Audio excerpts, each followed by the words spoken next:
మా అత్త కోరుకున్నట్లే సీమంతం గ్రాండ్ గా చేయించుకుంది. కొన్ని డేస్ కి బాబు కూడా పుట్టాడు. మా అత్త డెలివరీ టైంలో ఆ ఖర్చు మొత్తం మా నాన్నే పెట్టుకున్నారు. బేబీ పుట్టాక స్నానం చేపిస్తారు కదా, బేబీ పుట్టినప్పటి నుంచే అడుగుతుందంట, అన్నా నీ మేనల్లుడికి ఏం చేపిస్తున్నావు, ఏది చేపించినా కొంచెం బరువుగా ఉండేలాగా చేపించు, లేదంటే మా వాళ్ళ ముందు నా పరువు పోతుంది అని జోక్ చేస్తున్నట్టు నవ్వేదంట.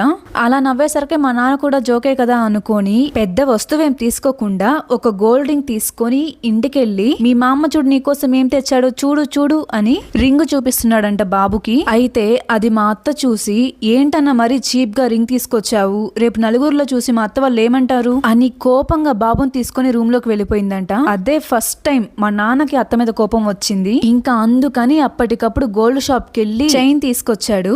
ఆ రోజు నుంచి మా నాన్న అత్తతో సరిగ్గా మాట్లాడాడు. మాక్సిమం ఈ సొసైటీలో ఆ ఇష్యూ జరిగిన టైంలో మా నాన్నకు అని పెళ్ళయి ఉండుంటే ఆ అమ్మాయే కావాలని మా వాడికి చెప్పి పెద్ద వస్తువు చేయించకుండా రింగ్ చాలే అని ఉంటది, అందుకే మావాడు రింగ్ చేపించాడు అని కోడలి మీదకి తప్పెళ్ళుండేది. అంతేకాని మొహం మీదే అరిచి అవమానిస్తూ బాబుని తీసుకెళ్లి రూమ్ లోకి వెళ్ళి తలుపేసిన ఆ కూతురి మీదకి మాత్రం ఎలాంటి తప్పు రానివ్వరు. మా నాన్న ఎప్పుడైతే బాబు మెడలో చైన్ వేశాడో అప్పుడు మా అత్త మొహంలో నవ్వు వెలిగిపోయిందంట.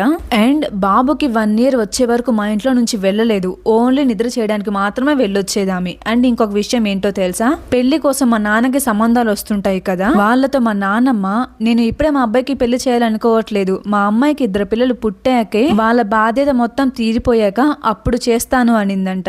ఎందుకంటే మా నాన్న బాగా సంపాదించేవాడు. అప్పుడు మా నాన్న ఇల్లులు కట్టి అమ్ముతూ ఉండేవారు. ఆ టైంలో ఎప్పుడు డబ్బులు ఉండేవి మా నాన్న దగ్గర.